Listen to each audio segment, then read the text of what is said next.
pessoal, olha pra você ver como é que é aqui, ó. Esse porco aqui era porco escuro. Ficou parecendo porco de grande. Aqui é meu genro, veio lá do Piauí. Lá no Piauí eles fazem assim, ó. Tá limpando aqui com a pedra, né, Francisco? É. Você passa uma pedra, tá limpinho, né? Tirar o excesso, né? É, tirar o excesso de sujeira. Uhum.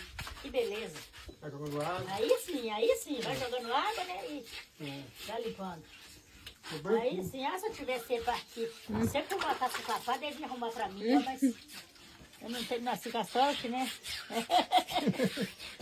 Pois é, no Piauí só pega com água quente. Demora um pouquinho, né?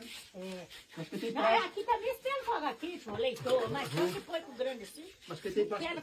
pega com água quente. Quem tem mais experiência. Olha, a gente quita um tacho de água assim, é pouco ainda, né, pra ter um pouco. Quem tem mais experiência. O meu irmão da roça mesmo lá.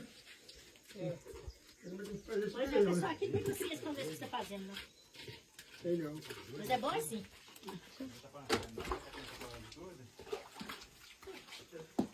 Pois é, então.